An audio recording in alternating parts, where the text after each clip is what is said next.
the hell's going on here? He's light years ahead of us. How much English do you understand? I understand readings in 54 planet Earth languages. He's like no one she has ever known before. I think the balloon has just gone up, sir. He has powers we cannot comprehend. He doesn't want to hurt anybody. And the face and touch of the man she loved. Can you clone a living organism from the hair of a dead man? So far to come. Think of what it would mean to talk to a being from a civilization like that. So much to do. Think of what we'll learn. So little time to fall in love. If he stays here, he'll die. An outstanding television premiere. We have orders to open fire. What the hell ever happened to good manners? We invited him here. Starman. I love you. Brought to you by Wattle, 8:30 Sunday on Channel 10. For your entertainment, Girls Just Want to Have Fun has been brought to you by Johnson & Johnson. Don Lane catches Australians at their natural best when he turns the cameras around and makes you the star on the show where the unlikely, the unusual, the unbelievable happens to the unsuspecting. You've got to be joking. 7:30 Wednesday on 10. I'll teach you to explore the sea. But how would you find me? Doing it yourself? I'm the man to see. But how would you find me? I'll get you a price that's more than fair. But how would you find me? You can come and breathe some mountain air. But how would you find me? It's easy. Open up the yellow pages. We're waiting for your call. Your telecom yellow pages. The book that's got it all. Say hello, yellow pages every time. Oh, hello. I'm a taste bud. And I'm bored. So dull around here. Week after week. Same old thing. Same old cocktails. Boring. Same old coolers. Lindemans brings you the unboring cooler. Wildly wonderful with or without fruit. Tropicana. I like it. Tropicana. I like Tropicana. Take your taste buds away from the everyday. Everyone knows where you go for the most fantastic seafood.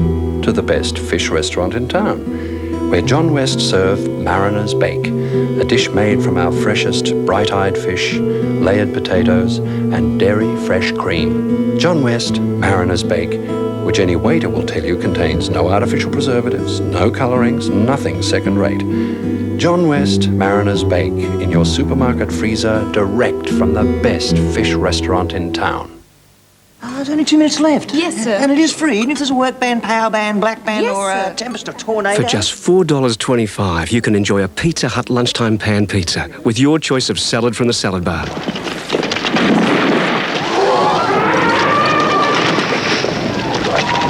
And if the pizza's not ready in 10 minutes, it's free, no matter what happens.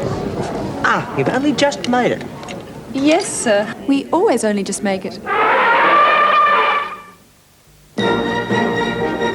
Fly to London with British Airways and we'll rent you a car from only $27 a day. We'll give you a hotel room anywhere in Britain from as little as $29 a day. And we'll even offer you a free return flight from London to Europe. It's all in the world's favourite holiday book. No wonder we're the world's favourite airline. Thursday, Maggie goes missing once too often, and Arthur looks to his big brother for help. Got a face and she wanders off, and one day she'll end up robbed or lost or mugged or something. So give her a compass and karate lessons. Mother and Son, 7:30 Thursday, and at 8. Anna, sweetheart, the wake up. The laughs continue in Home Sweet Home. I find this big hairy thing in Anna's bed. Madre de Dio. Was it a funnel web? It's Australia's funniest comedy hour, 7:30 Thursday, now on Channel 10. At the new time of 8:40 Thursday, it's back bigger than ever. Dallas for 87. You just saw a ghost. Who is this man? Is he the real Bobby Ewing? What shattering effect will his appearance have on those around him and the Ewing Empire? Don't touch me. Don't touch me. Has he returned from the grave? And the sooner we get rid of him, the better off we're going to be here. The world's most watched series, Dallas at the new day and new time of 8:40 Thursday on 10.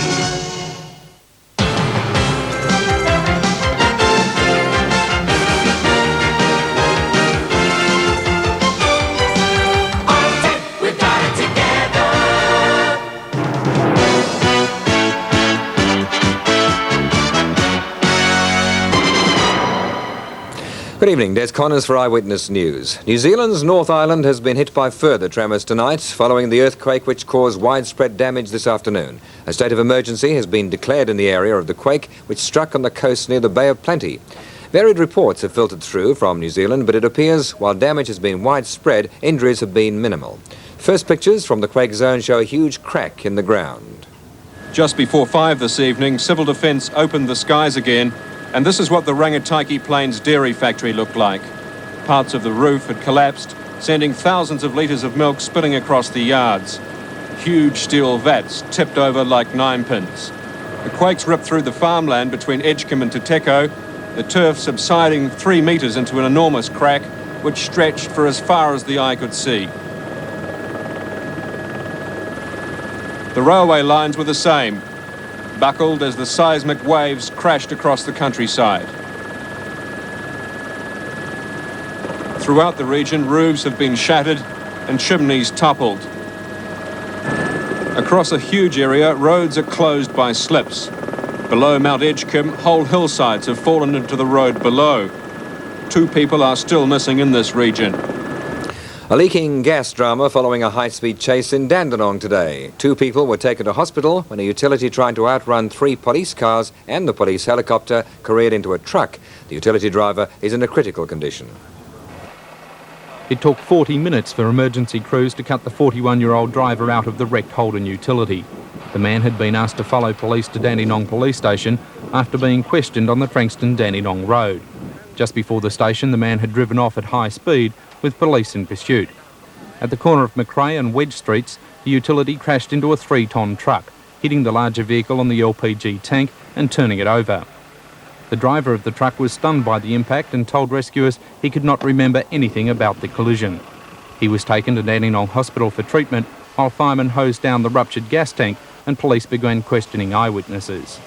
Police said the car chase had lasted only about 5 minutes, but had reached speeds around back streets of more than 130 kilometres an hour. Overnight, and another police chase in which a police divisional van was wrecked when hit by a train. The police had been chasing mini-bike riders along a track south of the Melbourne-Warragul rail line. And a police divisional van was involved in an accident in Canterbury this afternoon. The van and a Toyota sedan collided at the intersection of Prospect Hill Road and Highfield Road just after 6 o'clock. The fire brigade was called to clear spilled petrol, but while both vehicles were badly damaged, there were no serious injuries. Medical entrepreneur Dr. Ian McGoldrick has been cleared of any blame for the death of a woman who underwent weight reduction surgery. The city coroner has also found that no other doctors or nurses were at fault. 48-year-old Nikki Zeros from East Brunswick underwent elective surgery for weight reduction of the abdomen in May 1985. The operation was performed by Dr. Ian McGoldrick at the Preston Private Hospital. She was then transferred to the Royal Melbourne Hospital after 6 days with complications. 2 months later, she was dead. Coroner Hugh Adams, after 3 days of evidence, stated he was satisfied no blame could be attributed to those involved from the initial surgery until Nikki Zeros' death. He said Mrs. Zeros' transfer from Preston to the Royal Melbourne was due to respiratory problems and not infection of the wound from the operation.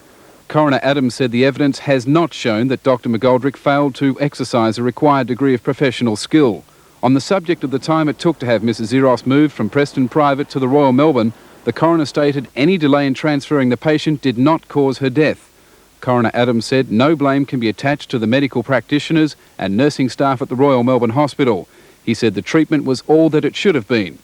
The circumstances, Mr. Adams said, which led up to Mrs. Zeros' death were tragic. Her admission for a chest infection from which she quickly recovered, and then further complications from blood poisoning. He said a complication from which the best medical knowledge available could not stop. In conclusion, Coroner Hugh Adams found the death of Nikki Zeros on the 10th of July 1985, 59 days after weight reduction surgery, was due to a combination of septicemia, pneumonia and bacterial endocarditis. This is Simon Beer at the Melbourne Coroner's Court for Eyewitness News. The Northern Territory elections next Saturday may hold the key to Sir Joh Bjelke-Petersen's long-term political ambitions. His newly formed National Party is fielding candidates in all 25 seats, challenging the ruling Country Liberal Party. A poor showing will provide both Ian Sinclair and John Howard with much-needed ammunition, while success would further undermine their leadership. The Northern Territory elections will be Sir Joh Bjelke-Petersen's first test at the ballot box. He himself has described it as war.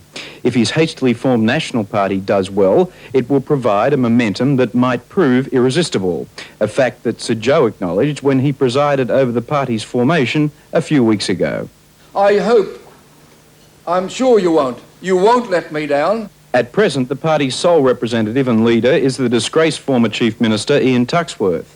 To win office, the Nationals need 13 of the 25 seats, but experienced Territorian politicians dismiss that out of hand. There's about as much chance of that happening as me flying to the moon. It's just not going to happen. In fact, the government says the so-called Joe factor is working in reverse. Well, I believe this is an election for the Territory, for a Northern Territory government. It's got nothing to do with Joe Bjelke-Petersen's federal parliament ambitions. And whilst he tried to pervert this election into some sort of a test for his ground, the Territory people already have fundamentally rejected that approach. But with the Conservatives slugging it out, ironically, the big loser could be the ALP. Well, I think I would share that view. If we don't do well in this election, there will have to be some very serious rethinking indeed on what the party is up to in the Northern Territory. After the break, Australia's premier greyhound race, and a look at another pooch who likes to keep all his feet off the ground.